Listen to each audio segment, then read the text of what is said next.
All right, everybody, it's great to be here with Rob and Mooney. You guys are awesome. This is special to be here on an afternoon talking about something other than baseball. You know, I love that. I love that so much. Yo, Munir. Creativity. The happiest guys on the internet. What's going on, brother? Yo, Munir. Sometimes you gotta just go, otherwise Hurry who up knows before what could Nick happen. Cage gets here. Yo, Munir. Rob. Yo, Ryan. What's up, guys? Wow. What a treat. How we doing? Good. I say we're just going to get right into it. Ryan, welcome to Yo Munir. Oh, dude, it's great to be with you guys. This is awesome. This is really great. I'm glad we made this happen. Yeah, man. It's great to see you kind of in person, I guess, on the other side of a screen.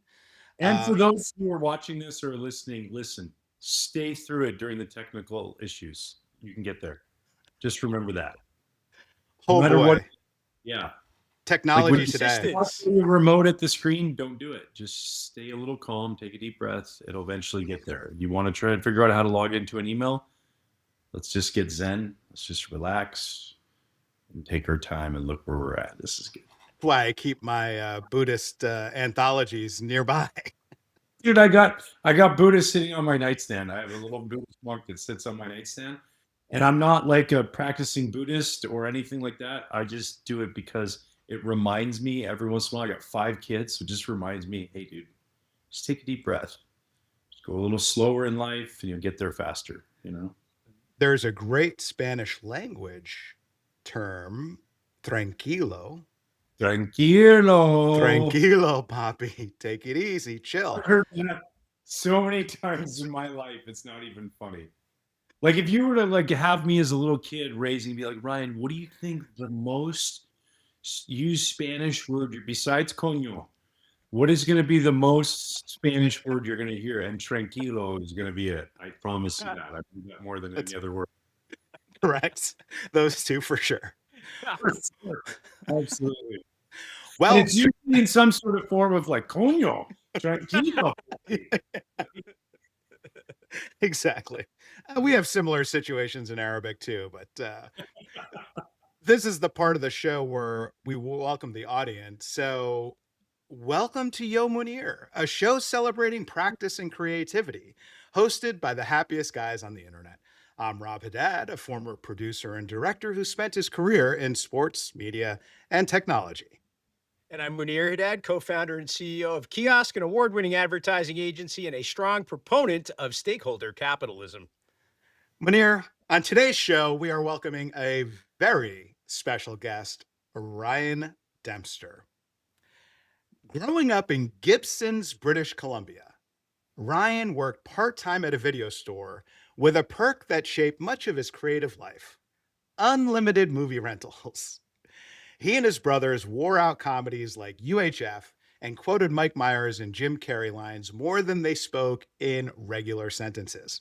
But it was late nights on the couch with his dad watching Johnny Carson that really ignited his love of comedy and helped him recognize the power of entertainment, ultimately planting the seed of a dream to one day have a show of his own. That creative passion joined him throughout his 16-year MLB pitching career with the Marlins, Reds, Cubs, Rangers, and Red Sox, one that included 2 All-Star selections and closing out Game 1 of the 2013 World Series for Boston's iconic championship run. In fact, he's one of only 3 pitchers in the history of the game with at least 100 wins, 80 saves, and 2,000 strikeouts. The other 2, by the way, are Hall of Famers. Ryan was known in every clubhouse for his impressions and stand-up bits, and once he retired from baseball, he chased the Carson dream for real, studying improv, working the stand-up circuit, and eventually creating Off the Mound, his own late-night style talk show featuring MLB stars, actors, musicians, and comedians. You can find Ryan on MLB Network, Marquee Sports Network, and as special advisor with the Chicago Cubs. We are thrilled to welcome Ryan Dempster. Wow, dude, that is a great intro. That is a really, really great intro. Anytime you can drop a UHF reference into any intro, I'm winning, guys. Like, that's so good. I think that really stood out to me. Munir and I are roughly the same age. He's a few years older. The vision of you watching movies with your brothers, especially the comedies of the 80s. Can you share more about life growing up in the Dempster household? Yeah, it was really fun, and I love that idea or concept of creativity. And I think we were so gifted that by parents who just said they're boys. Like my dad never yelled at us. I mean, it took a lot. I'm not saying he never yelled, but it wasn't a yelling household. My mom was maybe the one who was like, "Enough of that! Stop that! Don't do that!" Like. But we were three boys who were all boy. Like we just did everything. We played sports out. We played with a tennis ball and play baseball out in the front yard for hours on end. We played basketball. We played capture the flag in the bush. We go bike riding together. Like we did everything. So it was a lot. And one of the gifts I had was, I worked at that video store at Video Etc. When you mentioned I got free movies. So every single weekend I would work on a Friday. My brother would be like, I want Superman and get Superman 2. And my other brother would be like, dude, can you get the Goonies? And then I would just pick out all these movies. And along the way, we'd find ones that we would just be like, oh, dude, can you ask him, can we just keep that again tonight? Let's watch it again tonight. We would watch movies over and over and over. And so then like the dinner table was like a constant movie quote session. And like whatever, like my mom would be like, don't forget to return your library book, and my brother would quote Conan the Librarian from UHF. He would just be like, don't you know the Dewey Decimal System? Like, and my mom's over there like, what is he talking about? Like we Not were, in on the joke. yeah, it was, and it still is. Like at times we've almost got into bar fights because not we're being disrespectful, but because people don't get our inside joke, And we're still like that. When you get the three of us together, it's just a room like that. We never take things too seriously. And it was a great way to grow up. It was a great way to grow up around two brothers who I always had somebody to play catch with or hit a ball with or play in the bush with. But it was just really, I was really fortunate, really lucky both growing up the way I did and having parents who just let us be boys, man, and just let us be kids. And, aside from painting the walls, as long as we didn't do that or step on mom's carpet after she vacuumed it, then we're good, Dude, I swear to God, we were just talking. I tell the story real quick. Me and my brother were just laughing the other day about he was down here for a golf tournament and visiting, and we were laughing how after school mom would vacuum, and she just like it was her thing. It was like, and she jokes about it. It's not like I'm not making fun of her. It was like an erotic thing where she could rival most grounds crews as far as center field looking pristine, And we would have to like come in the house and be like. And like hopping, like you're playing some sort of elimination game where if you like Indiana Jones, if you stepped on the middle part of the carpet, the floor caved in into a pit of snakes, It was like, that's how it was. So other than that, Mom, you're the best. The carpet thing, we're still trying to work through, but we'll get there. All I can think about is almost that's like her mindfulness routine. Yeah, completely with you boys in the house. It was probably a life-saving routine to keep her sane from you animals causing a ruckus. It was because that's how it was. It was like constant, because I was almost 5 years older. So that's like a big difference. You can't, I can beat you up every time. Yeah. Like, so you can't get me. So it was really unfair to Trav. And then Chris was like the cute little towhead blonde brother in the back. Like, oh, he's so cute. All the girls would come over. He's so cute. I hate him. Stop saying he's so cute. What about me? My 3 teeth going over here with my bad cowlick. I'm cute. What about, can I be cute? He's really cute. I get it. So anyways, it was really fun. But it was for my mom. It was like a chance. Like she was a stay-at-home mom, and the boys went to school. And then usually when we came home from school, it was run in the door, grab a sandwich, run back out with your friends. So we'd run out the door. She'd go, don't touch, don't look, don't stand on there. Get off that. And it was because I just put all this work in after cleaning up for you boys all day. Just let my stuff just be how it is for a little hot minute, And so we could kind of respect that. And now it's become like this inner running joke, like, Mom, like you should pick up a job. Like I heard Wrigley's looking for somebody to do the lawnmower, you'd be really good at it. So I bet she loves that. Right. he says, I know, I'm sorry I did that. I don't know why I did that. I was really, really neurotic about it. And I'm like, it's okay. We're all good. I was watching the documentary on Martin Short, another great Canadian. And he talks about the importance of family and how comedy was almost encouraged in the house. And it sounds like there was space for that too, to make jokes. And there really was. I mean, there was space. My dad would always have a joke. I grew up with twin uncles who were 7 years older than me, my dad's brothers. So they were like big brothers. So it was like they were always, hey, I got a joke for you. You should tell at school. Like they always were feeding somebody something. It was really great. And like 6th grade, my dad, he set up a huge tent in the yard. I had a bunch of buddies for sleepovers, and at like 10 o'clock at night, my mom went to bed, and he kind of peels the thing open. He's like, hey, guys, come on. And he put on Eddie Murphy Delirious. And I was just like, this is the greatest. Mind blown. Yeah, right. Oh my God, man. This is just so cool. So yeah, more than accepted, highly encouraged to laugh, to have fun. And I mean, look at us now. I'm 49. I got 44 and 43-year-old brothers.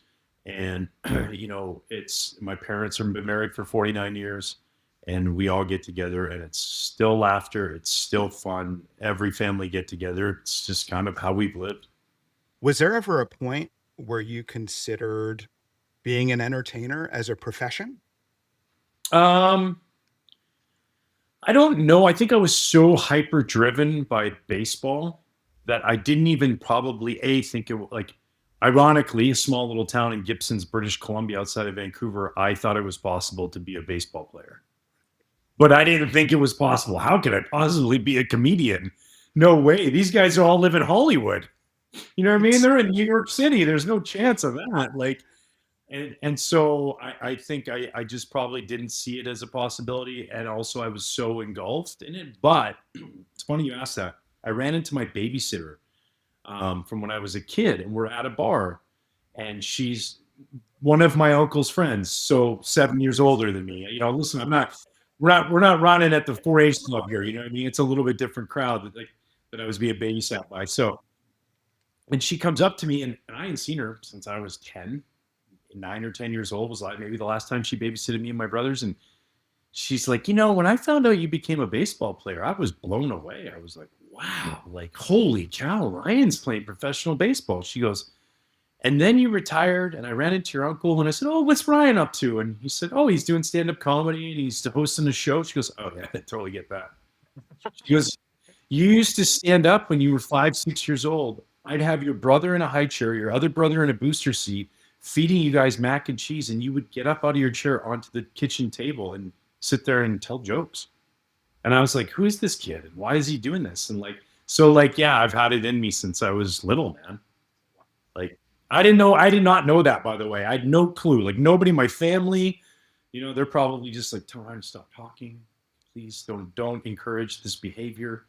He just keeps laughing and telling jokes. Like, that's where my brain goes. It's a messed up part of my brain. That's the greatest part of my brain, is like, how do we find humor in the hardest parts of life? Yeah. That's amazing. And to do it from such a young age, and like, just, it's kind of, there's some innate quality there, but then obviously you had to get some encouragement along the way. Yeah. I think I did, and I think being in locker rooms, along the way, and you realized how much guys, there wasn't a lot of us like that, because you're playing a professional sport, you're so hyper focused. But I did have an ability, I think it was a little bit of a gift, where being a starting pitcher was a blessing and a curse. 4 days off where you could get into some trouble. But I think guys loved it, because it was like, it's 162 games in 180 days. You don't have any days off. It's not like we have weekends off where you go hang with your family. You're with each other all the time. And then you have like this aspect of, some places the print media wasn't always the nicest, right? We're looking for a story we want to drum up tension. And I was always the guy to kind of like poke fun at that, whether that's away in the locker room to do it, away on a bus ride to do it, or a plane ride, or a hotel room, and in the dugout during the game. Like I loved it, and I found that when we're happy and we're smiling, we're relaxed, and when we're relaxed, you can bring out the best in people. And so as I grew up and started to get older, I started to realize that, and at times I probably sacrificed my own performance or preparation at times because I was busy trying to make a teammate laugh or make somebody have fun and be like, dude, we're not curing cancer, man. I know it's our job, but like, we're going to fail. Hitters are going to fail a lot. So like, it's just how it is. And so like, let's not get hung up on that. We can still laugh, especially when we get away from the field, especially when we walk out the door, like we can still have a good time. So yeah, it's always kind of been, I've been lucky. And I think it's just my personality that, I do genuinely don't go too far, and I can tell if I'm really offending somebody. Like if somebody's like, I don't really want to laugh right now. I just need to work through this as a teammate. Okay, cool. I'll respect that always, man. But I'm always here if you need a quick knock joke. Yeah. Do you find that leadership translates into what you're doing now when you have a team around you? Yeah, for sure. I have found like, the off the mound stuff, we started that years ago, did our first charity show at the Vic Theater. And it was great. We did a charity show for CPS Score, which we raised like almost $100,000 for after school sports for kids who can't afford it and be a part of programs. So that was a great kind of, hey, we can do this. And then we just kept doing it, and then doing Innings Fest, where I do the shows from Innings Fest. And those are intense. We're at this music festival. We have a stage. Sometimes we're doing 3 shows in one day, and you got a band you're working with, and you've got all these things, and guys get stressed out. And then there's me out there trying to like balance a bar stool on my nose out of the middle of the stage. And then they're just like, okay, let's just relax. Ryan's not stressed about this, and I think that's the one thing I learned through improv, doing Olympics and doing stand-up, is that any situation, if we just relax in that moment, it's never too serious. It's never the end of the world. You can say something, you're like, I just miserably failed right there. That's what I loved about the Improv Olympics so much, was you're really in a trust tree, and you're really in a room that's safe, and you can say or act as goofy as you want. And if you're the person making fun of somebody for trying to be funny, or trying to express something, or trying to get a character out, or trying to do something, you're the weirdo. You're the dude who's like, what's wrong with that guy? Why is he making fun of people? Or why does he, like, it's such this creative free space to play and enjoy your time there. And just like, I just want to have a Scottish accent as a plumber. Cool. That's what I'm going to do, and everyone's like, oh man, that wasn't really, have you been to Scotland? Like, and it's just like, you just have fun doing that. And so, no, but I've seen Mike Myers do it. He's a wee lad though, tiny little small head. Yeah, that's does many characters, so I like him quite a bit. Oh yeah. I used to spend a lot of time with my friend Ian McGregor. He's a sports reporter, UK Sports. Yeah. UK Sports. What's up, about then? Well, I can tell you. Hold on here. So I have this character, and I did him at Yankee Stadium, and his name is Ian McGregor, and he's from Edinburgh, and he's naturally.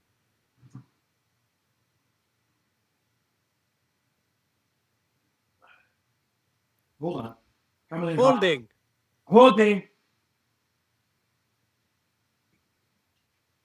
What's he on about then, Rob? UK Sports. Ian McGregor here. No, I gotta say, the trading deadline was something else. We don't get a lot of that in Scotland. Maybe we trade a Guinness for 2 more. That's about it. You know what I'm saying? But I will say this. There's some teams out there that have got some pretty darn good players, and if they push themselves a little bit harder, they'll be raising that nice golden boot they have over there in US, where they play. I think it's a golden boot. I'm not sure. Golden boot, yeah, you're right. In the World Cup, I don't they drink out of their trophies, which is weird. Why would you put a middleman in? I just pour it straight into my mouth. Then you pour it into a trophy that's dirty. Probably somebody, maybe at one point. Who knows what kind of fornication went on there. But I'm just saying, and now we're drinking out of it. Seems silly to me. I don't know. Just go to a pub, put yourself around a tap, open your mouth out, have yourself a good old pint. So, yeah, I would always do characters along the way. And those are Harry Caray's original glasses, by the way. That's incredible. Yeah. That's amazing. Oh. You just gotta break Two. out. Those are phenomenal. All right, everybody, it's great to be here with Rob and Mooney. You guys are awesome. This is special to be here on an afternoon talking about something other than baseball. I love that. I love that so much. Let's go have a steak at your place on down in the Loop. The amount of wigs I have in my house is alarming. They seem readily accessible, likely wherever you sit down. Just in my glove compartment in my car. Well, you never know where you're going to get pulled over. You always got to be prepared. Yeah. I think Rob is still trying to collect himself. Well, I am, when I think about your Harry Caray, I think about you maybe imitating Wolf or Ferrell, imitating Harry Caray as an inspiration. Given that, I don't know, maybe that's not the case, but that's what always comes to mind. Well, and it kind of was like that, Rob. Like it started out, I was gifted Harry watching a WGN game when I was a kid. Wow. Oh, early. The early. Superstation. 10 years old. Yeah, I was like 10. It was 87, I believe it was. And we got a Saturday afternoon game, and it was WGN. It might have been a Friday game. And it was a WGN because they were the only day game going. And I remember it. It was because me and my brother were watching the game, and he was a little like smaller. And, this is like back when you just didn't say anything wrong on TV, And Harry, it was a 2-1 game or it was a 1-run game. It was the ninth inning. There was 2 out. There was a runner on second base, and there was the ball that was flown out to like short left, shortstop. I got it, you got it territory, and Dunstan went back.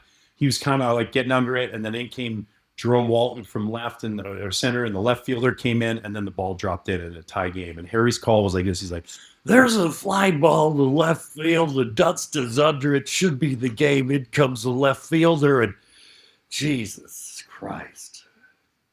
And he just, because the ball fell in, and then it went silent, dude, for like a minute. And I'm like looking at my brother. I go, did he just say, did you hear that? Did you hear that?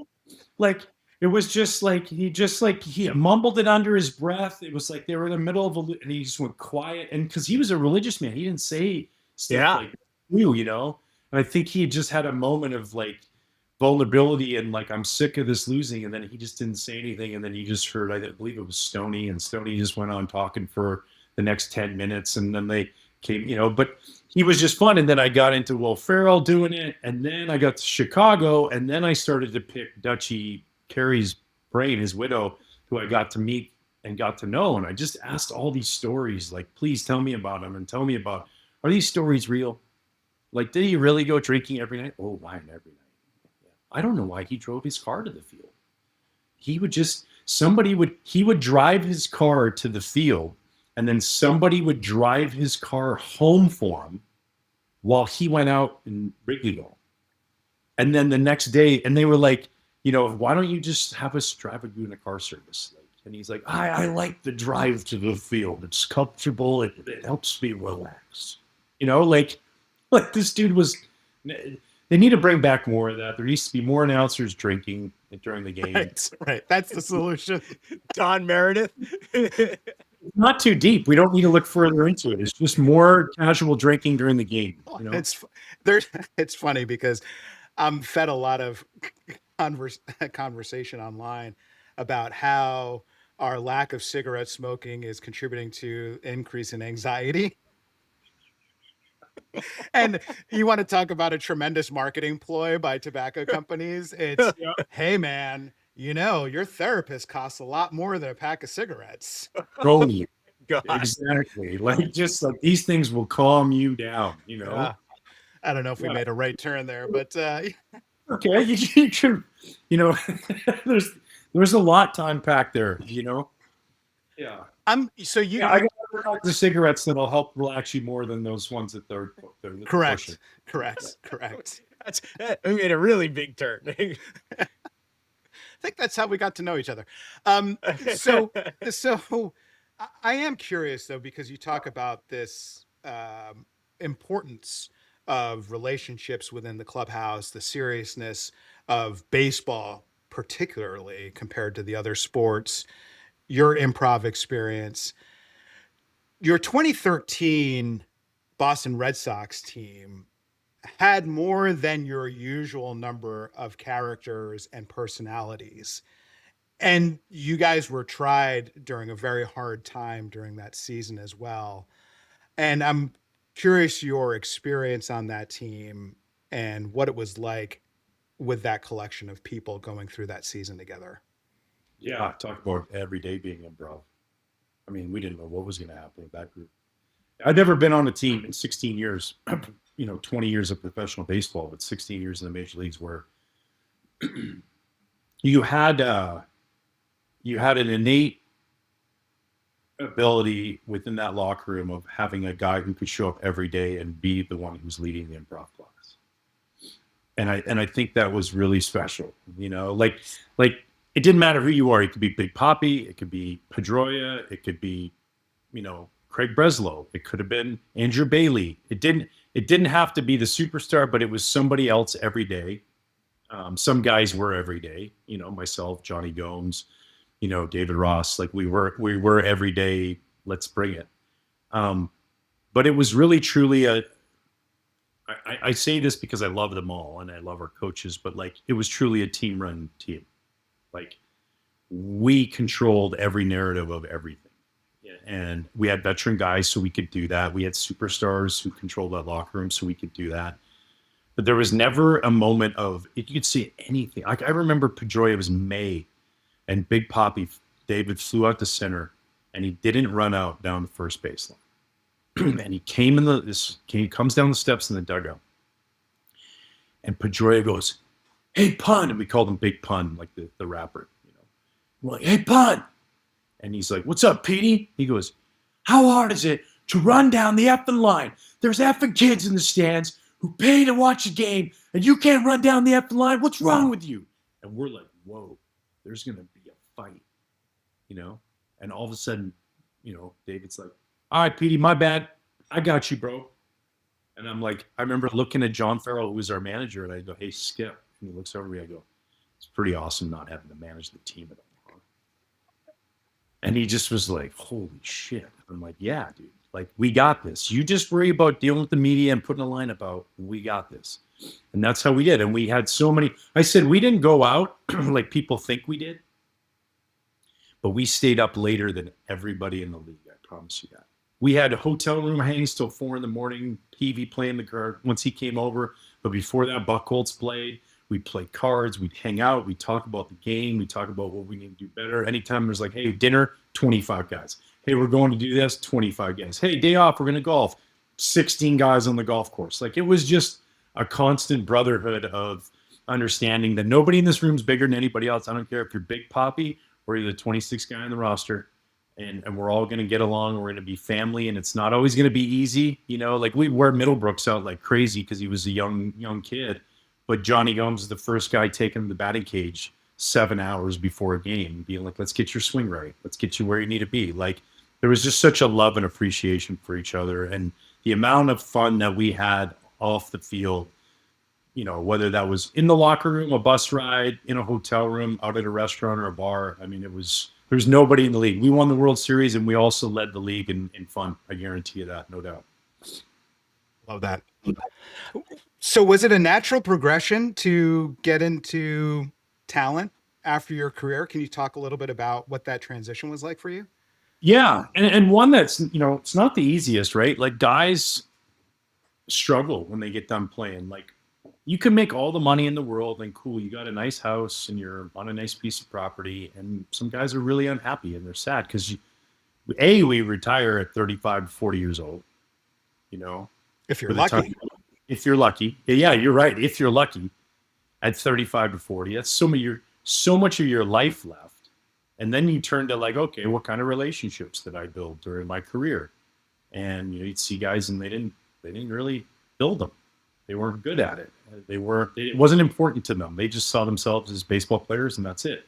And that's a short period of our life. And so those relationships that I did build throughout the way, that when I was going to say I was going to retire, I was at a kind of a brunch thing with Millar, Tony Petiti, who worked the network. Tom Warner was there, and Tony and Millar and I were talking, and Tony's like, "You're really gonna?" Millar's telling me you're gonna retire, and I was like, "Yeah, right after this World Series." And he was like, "You want to work in TV? We'd love to have you." And I was like, "Yeah, I would love that." He's like, "You're a great fit." I was always doing stuff playing that kind of everybody always talked about that. So it was kind of an easier transition because I kind of was doing a lot of that stuff anyways. I was a guest on Intentional Talk 20 times before as a player. I was always kind of doing stuff. I'd done some stuff for TSN up in Toronto, World Series stuff. So it was an easy transition, but it's also not as easy a world as you think. You think you just walk off the field and get into it, and it's not. You got to be prepared. You got to, get better, and don't check out. I treated it much like I did a locker room. Like it would be really quiet. I walk in the studios, and the bullpen's there, and I'm like, "Where's the football?" And I'm yelling at somebody they're open from 40 yards away, and I'm just chucking a football without them looking. And they're like, "Who is this guy?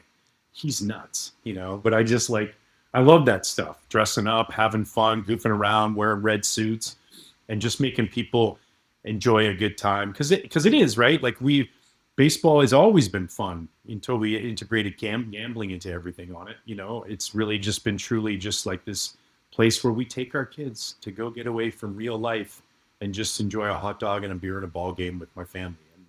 And as long as we can hold that integrity, I think that's our job as broadcasters and people in the business that are doing it, is to make sure people don't forget about that and the purity of it all. Love that. Yeah. I mean, the day at the park is something special. You're outside, you're amongst friends who are pulling for a common cause. And if you've got people on the field, like you're talking about, who are putting their heart and soul out there and having a good time as well, like you feel it. That's amazing. Yeah. And you never know what somebody who's going to a ballpark. I think if you take that approach as a player, it's hard because we get so caught up in our own stuff and everybody kisses our ass all the time that we just think we're like, you get God complexes at times. Is that if you can just take a second before you go out to the field and remember that somebody's going through something, somebody's using the baseball field as an outlet for life most of the time. If you really think about people, hey man, I'm want to go to the ball game? Let's go to the ball game, man. I need a break from something. Work's stressing you out. Let's jet out early on a Friday afternoon and go to the league because I've been working all week and I need this. Things are tough at home. Maybe you and your kid are struggling. It's like, what we're gonna do? I'm gonna get a ticket to a ball game, and we're gonna go sit at the ball game together and reconnect and be back to where we need to be. If you can take that moment as a player, remember that, then you do things like sign an autograph, take a picture with a kid. You don't know what that can do for people, man. That can be like life-changing. And it's a gift that we get given that we should be able to share with everybody. And that's how I treated it and approached it. You can feel it. That generosity is coming through now. Thanks. Was the direct beneficiary of that kindness in 2003. Ryan and I met for the first time in 2003 at spring training. We were at Red spring training. We were doing a shoot with Adam Dunn and Austin Kearns. And the big idea was to take them golfing. And they invited Ryan to come along with them. And by the third hole, Ryan had bought everybody Coors Lights. And he was there to provide the lightheartedness to this shoot. And not that Adam and Austin weren't lighthearted, but it was so very clear that Ryan's personality was very warm, outgoing, and entertaining.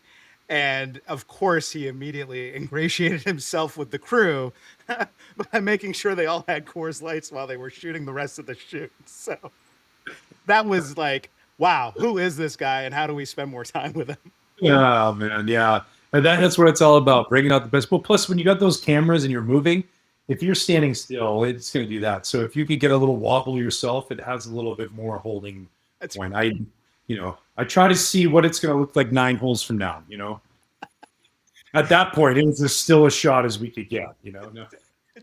Am I remembering correctly that there's also a video of you as a magician?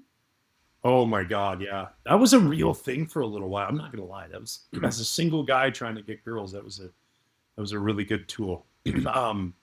So I'm an A-ball. Randy Hennis, who is my A-ball pitching coach, and Randy in his off season, because in the minor leagues as coaches, you're not making a lot of money. So in the off season, he worked as a sleight-of-hand magician at a magician shop, at a magic shop. So I just like, we'd be on bus rides and he'd have all these tricks going and he's just keeping us entertained. And I was like, hey, Andy, show me. I want to learn. I was always kind of into anything like that. Anything that was, I was a curious kid, you can tell.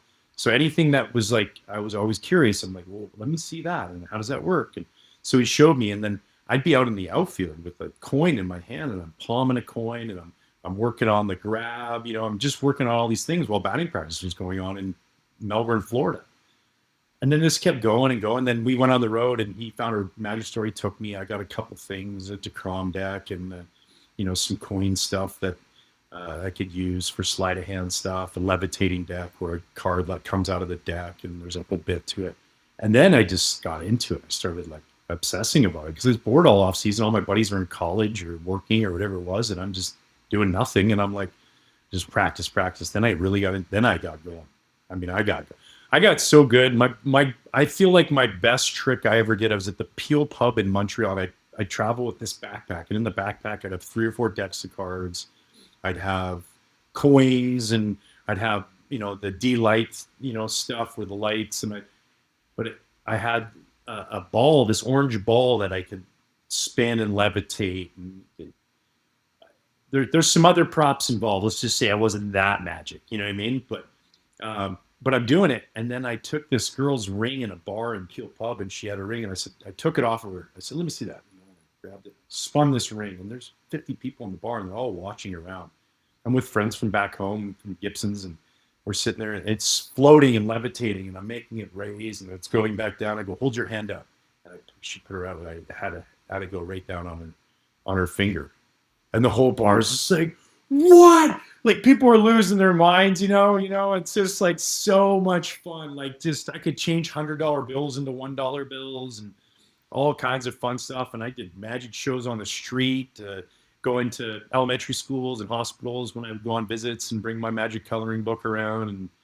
And it was a ton of fun. Yeah, I really got into it for about 4 or 5 years. I was into it a lot. It was a lot of fun. I still am now, like with the kids, I'll show them stuff and do like different, sleight of hand stuff, the magic coloring book, which they can use on their own. And yeah, it's another great creative way to just have fun in a grind of 162. I love that. Sounds like, though, you have this capacity to practice those things, because it does. To be really good at magic requires like practice, and you have that ability to enjoy the journey. Yeah, completely, 100%. Like, and I was diligent. I knew that. Like, and he told me that. Randy's like, hey, you know how much you practice for baseball? If you want to be a good magician, you got to do the same thing. So I would always be, I would be sitting watching SportsCenter and palming coins and working on cards and tucking cards behind my hand so I could, fold them. So when I boom, they'd be behind here and I could bring them back out and all kinds of different stuff. And I just was committed to it. I really was. And I would go to magic shops like all the time. It was like, I'd watch videos. I would do all these different things. So I kind of had an idea of what to do and be ready, right? Like, you always had to be ready, because like, you're going to mess a trick up, and then they think they got you. You have to have something ready, like right away. Because it's like, magic's always like that. Look over here. Look at this. Meanwhile, this hand's knitting a sweater. Go to I always tell people that when you see a street musicians, you see a street magician, they're pretty awesome too. But a magician, whenever you see them, whenever they're telling you to look at the other side of their body. Like, if they're saying, look at this, man, like they're over here, like, look at this. And you're not even noticing them folding up anything on their head, because you're like, it's got to be there in their hand. No, it's not. Oh my God, So if you ever want to try and figure out what they're doing, don't pay attention to what they're telling you to pay attention to. Look somewhere else and you might catch something. Tricks of the trade. It's interesting. We have a segment called Let Me Read You Something. And yesterday, I'm doom scrolling on Instagram, and Subway Takes appears, which, if you haven't seen it, it's the great, what's your take? And the take was, we need more magic, but less magicians. Ooh, I like that. I like that take a lot. Because who were the magicians? It was like David Copperfield. That was it. It was like, Harry Houdini, and then we didn't hear anybody. Like you're telling me for all those years that nobody was doing magic between Copperfield and Houdini? Yeah, there was, but we just didn't know about it. But now it's like everybody's got everybody's one, and it's How like, about that? Yeah, Wow. I've true story. 1998 Times Square. I went down and I tried to play 3-card Monte, and the guy wouldn't acknowledge me. Like he He's just like- sensed you? He said because I scouted him.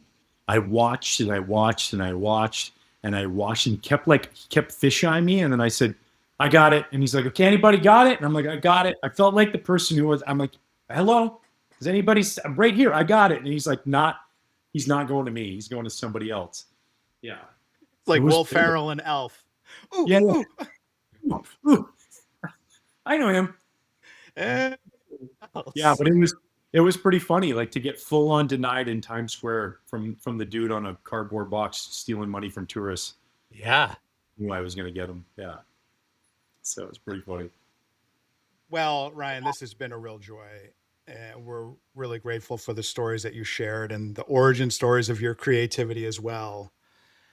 One of the things we like to close with is our mixtape for the week, Ooh, where we discuss 3 songs.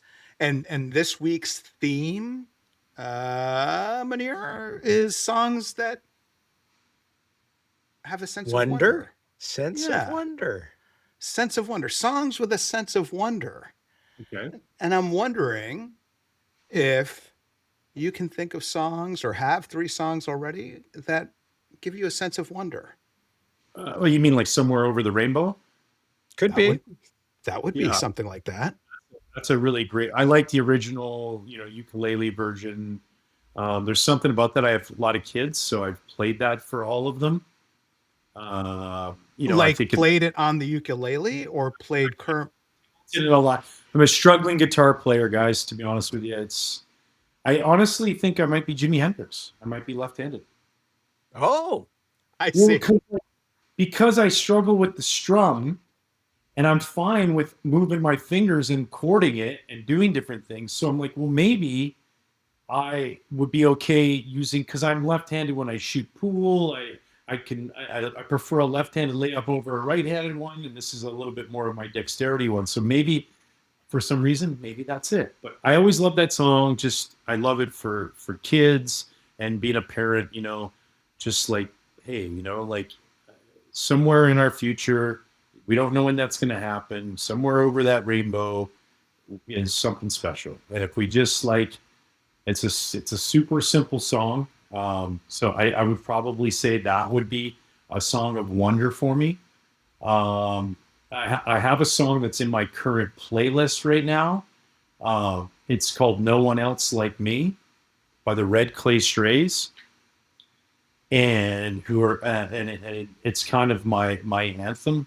There's a lyric in there. I'm a broken rider, a restless fighter. Looking for a little hope. I'm a shadowed thinker, a one-eyed blinker at the end of his rope. Like, we're all something along the way. We're all going to be something, but I guarantee you there's nobody else like you. There's nobody else like me, and I think if we can take that approach, in life, life is different for everybody. Not everybody's the same. As much as in sports, we're trying to make it that way. We love everybody being unique and special and their own person, and that's the most important thing. These things right here on the end of our thumb say there's nobody like us. Fingerprints are all different, man. Whether we look different, act different, talk different, doesn't matter. There's no one else like you. And if you can remember that in the world when things are maybe tough a little bit or hard a little bit, I think that's pretty special kind of approach to take. And I play that song a lot. I sing it a lot, and I have a lot of fun with it. So I would probably say that's one. And one other song, that kind of like I just like makes me wonder a little bit. And I know it's a weird one, and I don't know why I think it is. Into the Mystic by Van Morrison. Just Absolutely. there's just something about that, man. Like I speak about it a lot. We live in a world where there's like we got phones at our hand at our disposal, and we got computers everywhere, and we got all these things that tell us how our life is going to be or what it's going to be like, and we don't know, right? And we don't know what's out there, and we don't know what the possibilities are. And if we can just get out of that little bit, get into the mystic, get out there, find out, and you might have something special on your hands, and just taking that first step's the hardest, but it's pretty awesome. Fabulous. It's a great collection. Thank you for sharing that with us. The songs that came to my head, Stone Temple Pilots, Plush. Oh God. So the first and only time I performed live band karaoke at Stanley's was Stone Temple Pilots, Plush. And the only reason I had that opportunity was because in a conversation with you prior to my arrival at Stanley's, you said, just drop my name at the door. You won't have trouble getting a table. And I was really worried about getting a table because it was Stanley's live band karaoke. Sunday And night. sure enough, I get to the hostess stand. I tell them who I am and that Ryan Dempster sent me. And they're like, oh, great. And they gave us the table next to the stage, which happened to be next to Patrick Kane, who I had never met before or even seen in person. So the guy who I thought was Patrick Kane was just probably some other Canadian guy who looked like a hockey player. For sure he was. An equipment manager, maybe a player, we're not quite sure. Yeah, for Canadian. Totally. But I had, and it's possible, and I tell this story, it's possible that the lead singer of Journey at the time, and I think present day lead singer of Journey, may have performed Separate Ways that night too, because it was the best rendition of Separate Ways I've ever heard in my life. Anyway, so that's one. Three Little Birds. Oh man, Bob I love Marley. that song for so many different reasons. Like how I should have said that song, to be honest with you. That I'll tell you really quick. That song right there, Rob. My daughter Riley, who Riley's journey. My daughter was born with 22q deletion syndrome, so second most common genetic syndrome in the world behind Down syndrome. People don't know that, but it is. Wow. But, so she had her own struggles and trials and tribulations along the way, and she's doing great. She's going to be a senior at Glenbrook South High School up in Glenview, Illinois. She's doing awesome. But I would always play that song for her. She went through surgery. She had a tracheotomy, feeding tubes, all kinds of stuff. And so she'd go up there, and I would play it every time she was getting ready to have, these moments. Like, it's going to be okay. And we're in Philadelphia. And we're at the Children's Hospital of Philadelphia where she would go for her specialist. And there's this kid, and he is losing his mind. He is like probably 3 or 4 years old, and he doesn't want any part of being in the hospital. And because she had a trach, she couldn't talk, right? So she always had this sign that she would go, and that was Little Birds, right? Because my message to you, and she says that to me, and so I grab my phone out, I put on Three Little Birds, and she gets off my lap, and she walks over, and she gives it to the mom. Riley's 2 years old. And she's like, she can't even say anything. I start crying. I'm like, what is happening? Like, so she's letting that boy know that every little thing is going to be all right. And I was just like, this is just so like, and then we in the World Series, Victorino, and the whole crowd singing it. Nobody knows that at the time. And I'm like, you guys have no idea how impactful this song is to me right now. Like it was just another one of those, we're going to win. We can't lose, dude. Like, look what's happening. I haven't shared this. It's not like you went, hey, Vic. Yeah, I got chills. Like it was just like so incredible. So I'm so glad you brought that song up because that song is unreal. Dude, I wow. And the timing of that for you too. So I'm standing on top of the monster in center field. And what I would do before World Series games, because I ran the crews in the field, I would have them all set up where they needed to be. And there was so much coordination, worked really closely with Jason Katz on that. And we'd make sure everybody was where they needed to be. And almost as a hobby, but also to enhance the production, I would carry my own tripod, my own camera and lens up to a center field location or some wide locations so that we had a cutaway so we could use a lot of our cameras instead of the game broadcast. And in Boston in 2013, I had the opportunity to shoot near center field at the far end of the monster with the Boston Strong logo in center field.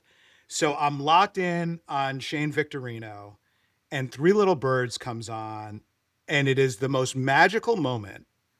And he hits the double off of the monster, and the place is going bananas. It's my favorite photo. It's my favorite moment in my 16-year career. And now you're telling me this additional context and how important it is to your family. What a moment. Oh my God. Destiny, right? Like, just incredible. This is why we need to be in community with each other too, Yeah. right? This is why we talk to each other. You got that right. God. Well, number 3 is going to be a letdown no matter what. So No, we'll bring it up. Let's go. I have like 5 more songs, but Fly By Night by Rush, because Ryan's here with us. I assume Bohemian Rhapsody would have been a Wayne's World. Every day of the week, man. And that's a tough karaoke song to pull off, but you got to commit. And if you commit, it's no more. There's probably not a more fun group sing along because everybody in the room will do it. It's such a blast. It brings people together. I love it. Munir? I have Magic by Pilot, Scottish band. I thought Magic. What? Yeah. Did you change that to bring I Scotland did not. back That into was this? in there. Had to What is do it. going on? I have 3 is the Magic Number by De La Soul. Yeah. Somewhere in the ancient mystic trinity, you get 3 as a magic number. And then Is It Any Wonder? Keen. Ooh, a little Keen drop in there. Yeah. Yeah. Yeah. So Tie it. those are my 3. I'll give you my Lucky Strike Extra is a band called the Arkells. They're from Toronto. No Regrets. I like No Regrets. Yeah. Yeah. The Arkells band. Yeah. Yeah. What else did they do? They got a few. Yeah. Leather Jacket. Yeah. Good Canadian band. Yeah. Yeah. It's been amazing. Music. It's been really great being with you guys, and baseball, music, comedy, and good people like you guys, man. I'll do this anytime. God bless you. Fantastic. Thank you, Ryan. We appreciate See you. you real soon.